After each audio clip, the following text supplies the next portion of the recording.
doubling back on the music thing. Yeah. Meek Mill, Meek. one of the greatest rappers of this generation. He was also signed to you guys. Yeah. Meek, yeah. Tip, Charlie Mack. Shout out to Charlie Mack. Philly's own. That's kind of like how Meek connected with Tip, and literally Meek was dope. Like, you saw the raw energy of it. You saw the, that was Meek with the cornrows. You know what I'm saying? Like, you see all of the clips you see now looking back, like, that was it. So like when you first heard Meek, you knew like, all right, this is something. Honestly, when you first heard Meek, you knew he was dope. But even more than that, when we first heard Meek, Philly was already rocking with me. Yeah, he was a celebrity in Philly. Yeah, you know what I'm saying? Like, he was already a local thing, Yeah. So it was like, I got my opinion. Of course, I think he's dope, but really, for real, who cares what your opinion thinks?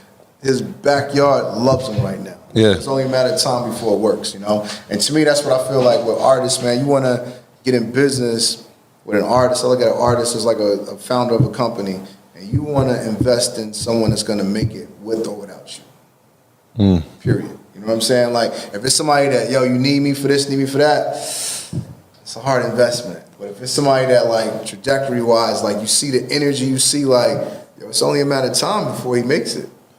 So when you guys just let him go free and clear when T.I. went to jail? Yeah. No, just nothing. Just like out of good faith, like, yo, we just let him go. It was done for you. You did it. You returned the favor. Yeah. We had a producer too, B Billionaire. Shout out to Raz, B Billionaire. He went over there with Ross too during that time. We had him as well. Do you have any regrets about that? Like, do you think maybe you could have still kind of worked out something where you know what I'm saying? Like, I mean, it's you can't really. I don't really see it like that. It is what it is. You know what I'm saying? You can't really I don't really see it like that. I mean, that when you make certain moves and you a certain kind of way, you can always be straight. That's my thought process. I mean, looking back at it, I mean, you lost Meek, but you had the next biggest star, probably the biggest star outside of the guy from Canada.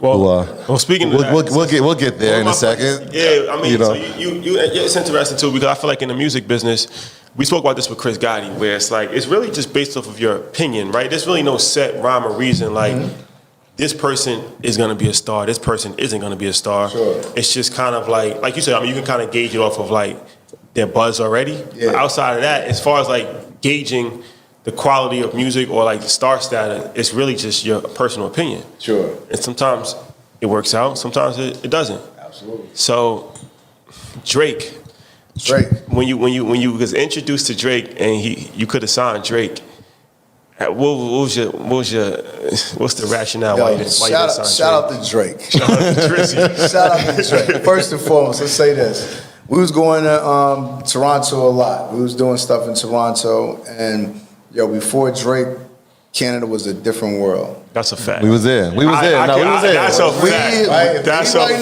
We were there pre-Drake. It was a different world. It was a lot of love, yo. Yo, it was crazy. Like what? Like, so Jay, girls used to like. You know. Dudes will bring you ladies. Like, hey man, welcome to my city. Yo, that is a fact. What? It was a different thing, man. Like, yo, it was we in shout out to Young Street. we love in Toronto. We up there, and there was a few rappers that was buzzing for real during that time. It was like Belly was buzzing, and Drake was, doing this thing, and it was a few rappers, But of course, yes, Drake was introduced. I didn't see it, I didn't see it at all. Like, we didn't see it, like, for real. But at the same time, Drake had this manager, man, Hollaback T Slack.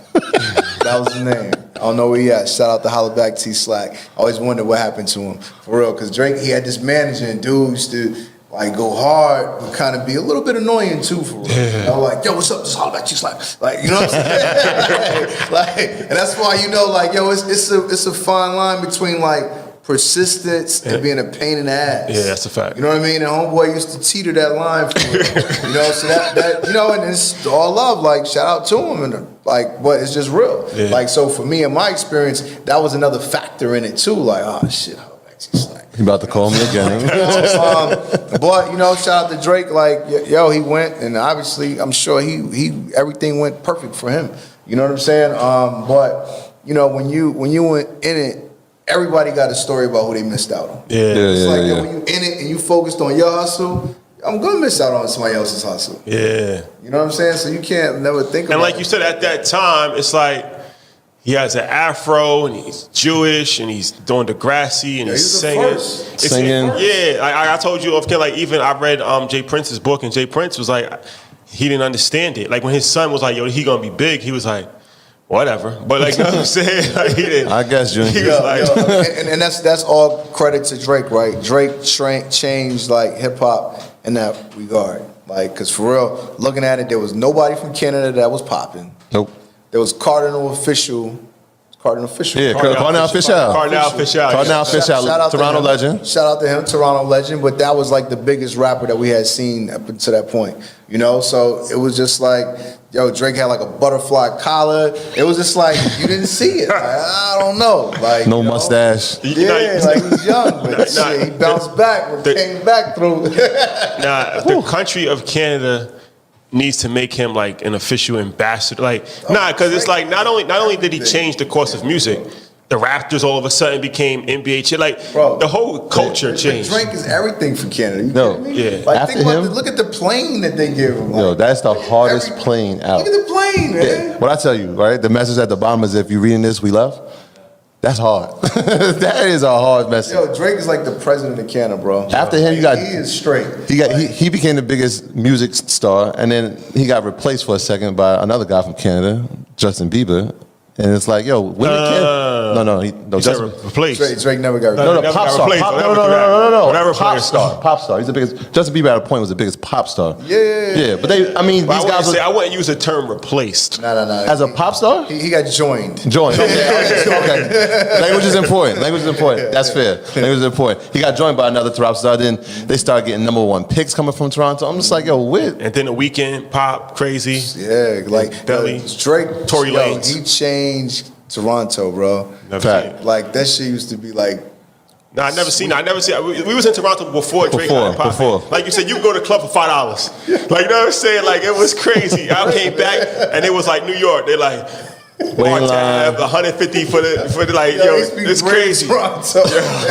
It's crazy to think about. Like, Yo. you've experienced it, you know, like, Yeah. man. That was the Vince Carter days. Vince Carter. The Vince Carter days. Shout out to Vince, man. So let's talk about another licensing deal on the music side, because you guys leave Atlantic and then I guess you go to Columbia. Yeah, So for yeah, the Paperwork album. Yeah. So was that different? Like, it was a different type of deal? You just signed the licensing? Like, how did that work? But that was a distribution deal. Distribution You deal. know, so that was a distribution deal. Whereas, boom, like you said, it could work in two different ways. You can turn in an album and they can just distribute the album through a license, or they can just distribute the album directly with you, and you good for whatever you agree on, right? 1 album, 2 albums, whatever. But that's back to, you know, one of those splits that's just straight ownership of it. My graduates from my school being Forbes, bag drop. Bag drop. A mic drop, bag drop. Bag drop.